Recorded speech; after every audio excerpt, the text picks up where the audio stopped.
Welcome to the Florida Adventuring Series on hypothermia. I'm Reed Tillery. I'm outside on a rather chilly February North Florida night. The temperature right now is about 40 degrees, which for us in North Florida is fairly chilly. And it's supposed to go down to about 33 degrees tonight. I'm out here and all I have on is a light shirt and a light pair of pants, and my shirt is pretty much damp, and I've been standing around outside for a while, and I'm in the early stages of hypothermia. I'm not unlike some people might be on a regular outdoors trip, and they might likely ignore this early stage. Right now, my skin is pale, my hands are cold, and the blood has retreated from my arms and legs, and it's gone to my body's core. I still have my mental acuity about me, but if I were to stay in this situation for very long, soon I would begin to fumble, and I would stumble, and I would become mentally impaired. If I were to be on my own in the wilderness, after that mental impairment set in, I could be in big trouble, because there would be no one there to look after me and to help warm me up. I would probably do irrational things like take off my jacket and not try to rewarm.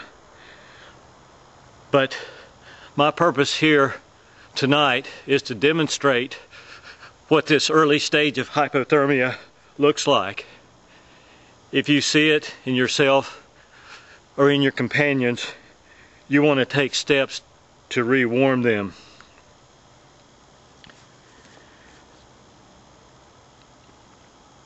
Right now I'm in no danger.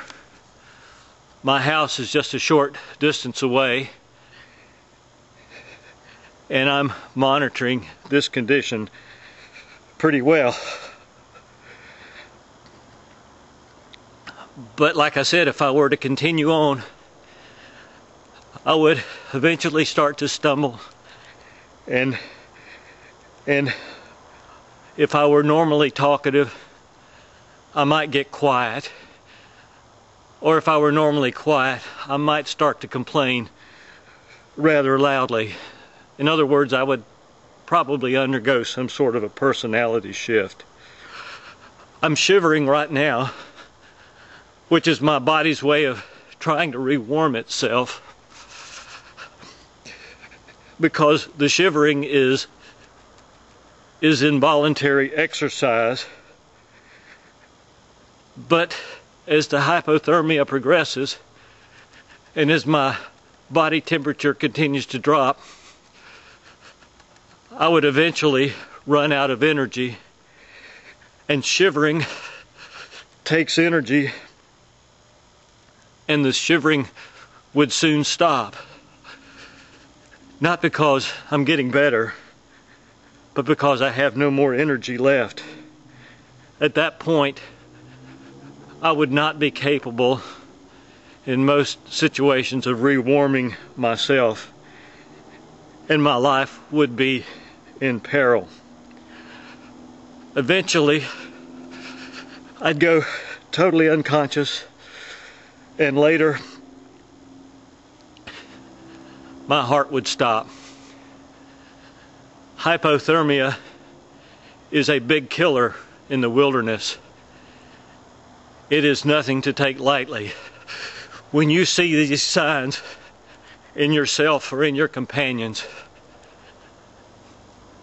do what's necessary to rewarm them. Be sure they get into some dry clothes. Get them by a fire, maybe a cup of hot cocoa, and get the body temperature up before it gets too late.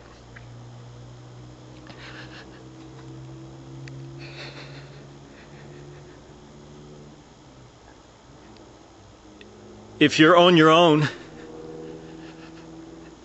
you want to warm up as quickly as you can. Out here, if I were in the middle of the wilderness, say I were in Big Cypress and I'd fallen down and gotten totally wet, I was separated from my clothes, I couldn't find my camp, and it was going down to in the low 40s or high 30s tonight, which it can do in Big Cypress. Without a fire, I might not make it till morning, and I might die from hypothermia in South Florida. That ends our video on hypothermia.